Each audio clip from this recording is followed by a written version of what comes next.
Hey friends, welcome back to the channel. आज है 23 फरवरी 2023 और 23 फरवरी से करंट अफेयर के जितने भी इंपॉर्टेंट क्वेश्चंस बनेंगे उन सारे ही क्वेश्चंस को हम आज इस वीडियो में डिस्कस करेंगे। और उसके साथ ही साथ हर क्वेश्चन से रिलेटेड मैं आपको इंपॉर्टेंट फैक्ट्स भी बताऊंगी, जिससे कि आपको क्वेश्चन को समझने में और उसे मेमोराइज करने में आसानी हो। So without wasting time, let's start with the session. Where did the 3 day long millet festival begin on 22nd of February 2023? 22 फरवरी 2023 को 3 दिवसीय बाजार महोत्सव कहाँ शुरू हुआ? इसका करेक्ट आंसर है option number 4, Mumbai. United Nations has declared the year 2023 as the International Year of Nutritious Cereals. This festival is being organized by the Marketing Department. A book containing comprehensive information about millets will be released. So United nation ने 2023 जो साल है उसको international year of nutrition serial घोषित कर दिया है। ये फेस्टिवल जो है वो ऑर्गेनाइज किसने किया था? मार्केटिंग डिपार्टमेंट ने। उसके साथ ही साथ एक बुक जो है जिसमें कॉम्प्रिहेंसिव इंफॉर्मेशन होगी, यानी कि डिटेल इंफॉर्मेशन होगी मिलेट्स के बारे में, उसको बहुत जल्दी रिलीज करने वाले हैं। How many members of parliament have been honored with the Sansad Ratna Award 2023? कितने संसद सदस्यों को संसद रत्न पुरस्कार 2023 से सम्मानित किया गया है? इसका करेक्ट आंसर है option number 2, 13। 13 members of the parliament have been honored with Sansad Ratna Award. This is the list of the Sansad Ratna Awardees 2023. Sooner मैं इस पे एक डिटेल वीडियो भी बनाऊंगी जो इसी चैनल पे अपलोड होगी। Names for the Sansad Ratna Award 2023 were released on 21st of February 2023. So 21 फरवरी को संसद रत्न अवार्ड के नाम की घोषणा की गई है और total of 13 members of the parliament and 2 parliamentary committees have been honored with this award. 13 member of parliament को ये अवार्ड मिला है और 2 parliamentary committees को के members को। The jury committee of the eminent parliamentaries and civil society, chaired by Arjun Ram Meghwal and co-chaired by T.S. Krishnamurti, has nominated 8 MPs from Lok Sabha and 5 from Rajya Sabha for the Sansad Ratna Award 2023. So हमारे जो jury members हैं committee के, किसके? Eminent पार्लियामेंट्रीज and civil society के जो jury members हैं, जिसको chair करते हैं अर्जुन राम मेघवाल और को चेयर्ड है वो टी.एस. कृष्णमूर्ति से, उन्होंने 8 एमपीज को जो कि लोकसभा से हैं उनको नॉमिनेट किया है और 5 एमपीज को राज्यसभा से नॉमिनेट किया था। किसके लिए? संसद रत्न अवार्ड 2023 के लिए। In February 2023, the Central Bureau of Investigation, that is the CBI, conducted searches under Operation Kanak 2 at around 50 locations in which state? At the premises of the Food Corporation of India. फरवरी 2023 में केंद्रीय जांच bureau that is the CBI ने भारतीय खाद्य निगम that is food corporation of India के परिसर में किस राज्य में लगभग 50 स्थानों पर ऑपरेशन कनक 2 के तहत तलाशी की है? इसका करेक्ट आंसर है option number 2, Punjab. The Central Bureau of Investigation has conducted searches under Operation Kanak 2 at around 50 locations in Punjab at the premises of Food Corporation of India (FCA) officials and private rice millers in an ongoing investigation of a case. So जो हमारी CBI है वो FCI में searches कर रही है, या कौन सी सर्चेस कर रही है मतलब एक तरह से इन्वेस्टिगेशन कर रही है, रेड कर रही है। ऑपरेशन का नाम क्या है? कनक 2। और ये कहाँ कहाँ हुआ है? 50 डिफरेंट लोकेशंस इन पंजाब। और अगर स्पेसिफिकली पूछा जाए तो एफसी ऑफिशियल्स और प्राइवेट राइस माइलर्स के अंतर्गत, यानी कि वहां पे ये चेकिंग की जा रही है। Incriminating documents and digital devices have been recovered during the searches. So incriminating का मतलब होता है ऐसी चीजें, यानी कि ऐसे पेपर वर्क या डिजिटल डिवाइस मतलब फोन, लैपटॉप, टैब वगैरह पाए गए हैं जो इनको गिल्टी प्रूफ करती है। किसको? जहां पे भी सर्च हुआ है उसके सर्च ओनर को। सो इनक्रिमेटिंग का मतलब होता है एक तरह से गिल्टी प्रूफ हो जाना, या कोई भी चीज ऐसी मिलना जो आपको गिल्टी प्रूफ करे। सो इसका मतलब यही हो गया कि जहां पे भी छानबीन हुई है वहां पे कुछ ऐसे पेपर वर्क्स पाए गए हैं या तो फिर ऐसे डिजिटल डिवाइसेस पाए गए हैं जिससे कि ओनर गिल्टी प्रूफ हो रहा है। The operation was launch to break the nexus of corporation in FCI. तो ये ऑपरेशन को लॉन्च किया गया था जिससे कि करप्शन को तोड़ा जा सके। कहाँ? In FCI, food corporation of India में। नेक्सस, नेक्सस का मतलब क्या होता है? एक डिफिकल्ट सीरीज की बात कर लो या एक कॉम्प्लिकेटेड, बहुत ही ज्यादा उलझी हुई सीरीज जो कि डिफरेंट लोगों में या डिफरेंट थिंग्स के बीच हो। नेक्सस का मतलब यही होता है। सो ये जो है करप्शन जो हो रहा है वो बहुत सारे लोगों के बीच में हो रहा है, जो कि बहुत ही उलझी हुई सीरीज है। इसको तोड़ने के लिए, टू ब्रेक द नेक्सस, ये ऑपरेशन को लॉन्च किया गया था। The Union Cabinet has approved the extension of the term dash of Law Commission of India up to 31st August 2024। केंद्रीय मंत्रिमंडल ने 31 अगस्त 2024 तक भारत के कौन से विधि आयोग के कार्यकाल के विस्तार को मंजूरी दे दी है? इसका करेक्ट आंसर है option number 3, that is 22nd। The Union Ministry of Law and Justice constituted the 22nd Law Commission on 7th November 2022 and appointed former Karnataka High Court Chief Justice Rituraj Avasthi as the chairperson of the Law Commission। So जो हमारी union ministry of law and justice है, उन्होंने 7 नवंबर 2022 को 22वां law commission को constitute किया और उसके साथ ही साथ Karnataka court chief justice Rituraj Awasthi को अपॉइंट किया as a chairperson of the Law Commission। The five member of this 22nd Law Commission will have a term period of 3 years। So जो 22वीं लॉ कमीशन है जिसमें कि 5 मेंबर्स हैं, उनका जो टाइम पीरियड होगा वो 3 years के लिए होगा। Justice B.S. Chauhan was the chairman of the 21st Law Commission whose term expired in August 2018। So जो हमारे जस्टिस बी एस चौहान थे वो चेयरमैन थे 21वें लॉ कमीशन के, जिनका टर्म पीरियड जो है वो एक्सपायर हुआ कब, अगस्त 2018 में। उसके साथ ही साथ former Kerala High Court Judge Justice K.T. Sankaran, Professor Anand Paliwal, Professor D.P. Verma, Professor Dr. Raka Arya, and M. Karunanidhi has been appointed member of the Law Commission। इन्हें जो है ये members के तौर पे अपॉइंट किए गए हैं किसके, लॉ कमीशन के। Has won bronze medal in women's 10-meter air rifle at ISS World Cup at the Kahira in Egypt in February 2023। फरवरी 2023 में मिस्र के काहिरा में आईएसएसएफ विश्व कप में महिलाओं की 10 मीटर एयर राइफल में कांस्य पदक किसने जीता? इसका करेक्ट आंसर है Tilottama Sen.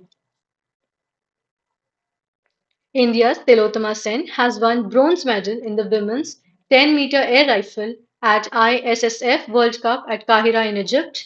She won second bronze for India, fifth overall after ending the top 8 ranking round with a score of 262. Great Britain's Sinead McIntosh won gold and Switzerland's Olympic champion Nina Christina came second to win silver. Which country is suspending its participation in the New START, the last remaining major military agreement with the United States?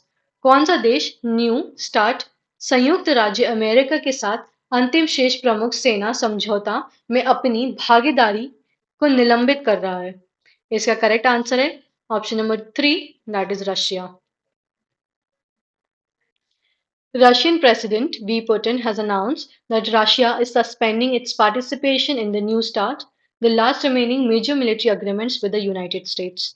The name STARTs come from original Strategic Arms Reduction Treaty known as START 1, which was signed between the US and the erstwhile USSR in 1991 and came into force in 1994.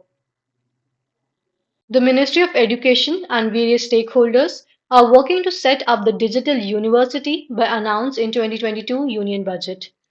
तो शिक्षा मंत्रालय और विभिन्न हितधारक 2022 के केंद्रीय budget में घोषित डिजिटल विश्वविद्यालय की स्थापना के लिए काम कर रहा है। इसका करेक्ट आंसर है ऑप्शन नंबर 2, अगस्त 2023।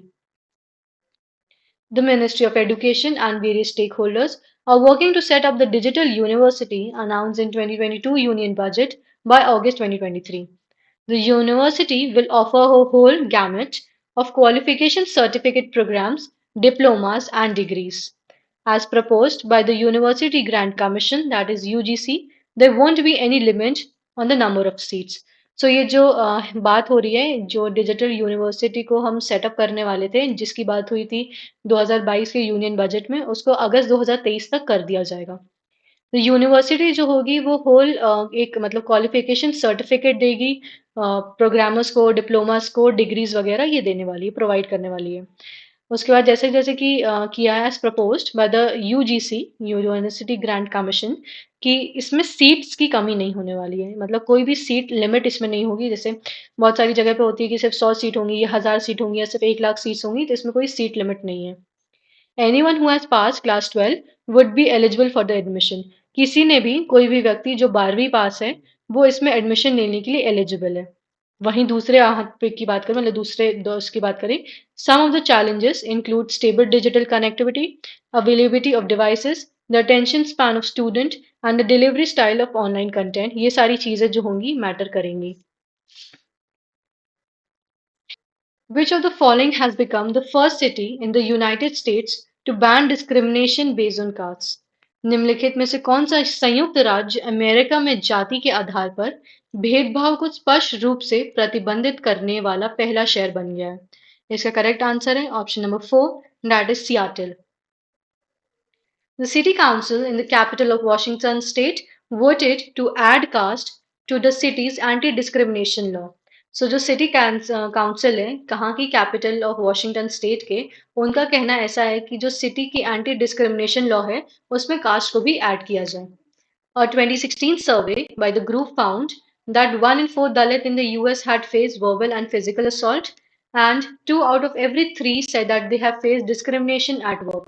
So 2016 में जो एक सर्वे हुआ था उसके अंतर्गत हर 4 में से एक दलित जो है, जो कि यूएस में है, उन्होंने कोई ना कोई वर्बल या फिजिकल असॉल्ट को फेस किया है। वहीं 3 में से 2 का ऐसा कहना है कि उन्होंने डिस्क्रिमिनेशन फेस किया है काम पे on base of cast.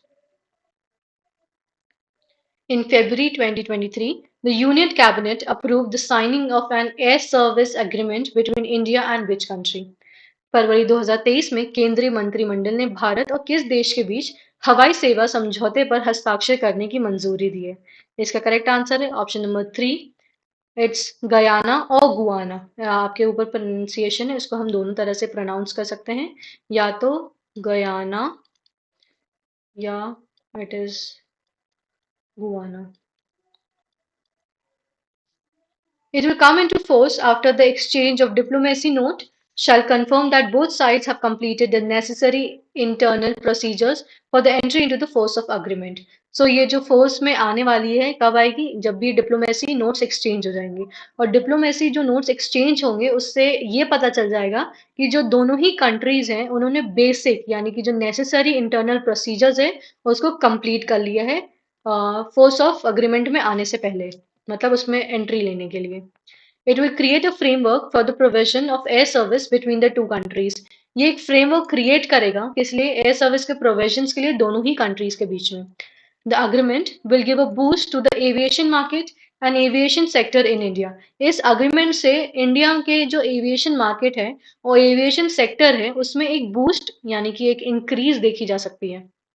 To strengthen international air connectivity, India has so far signed service agreement with 110 countries।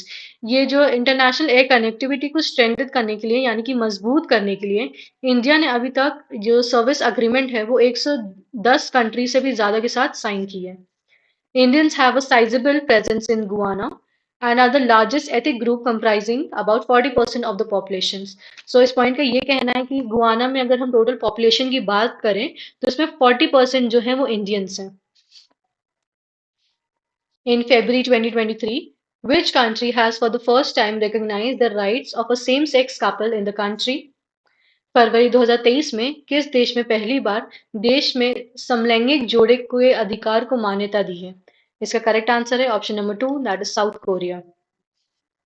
The country has ruled that homosexual couples in the country are entitled to the same type of spousal coverage allowed under the National Health Insurance Service as heterosexual couples. The ruling took place on 21st of February 2022 by Seoul's High Court. Scientists at which of the following institutes have developed a wheat variety which can beat the heat? वैज्ञानिकों ने निम्नलिखित में किस स्थान में गेहूं की किस्म विकसित की है जो गर्मी को मात दे सकती है? इसका करेक्ट आंसर है option number 4, Indian agriculture research institute.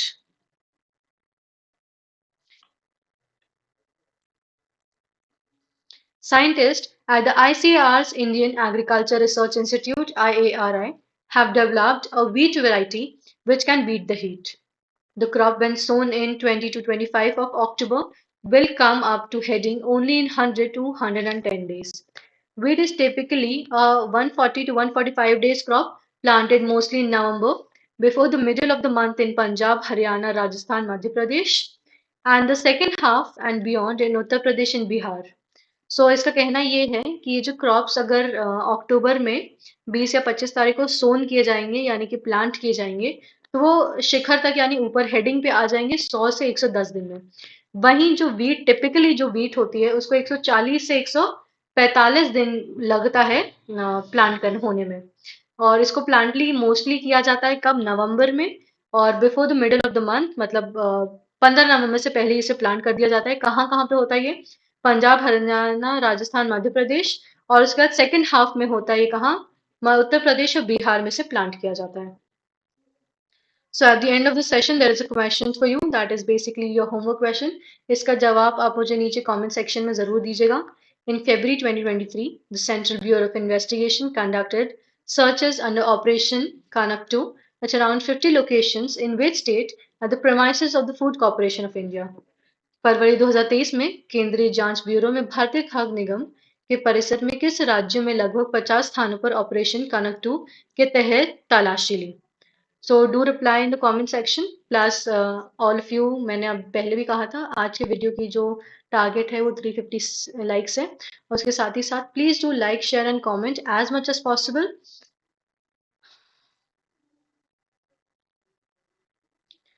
Thank you so much for being in the session till the end. Hope all of you have a wonderful day. Bye. Take care.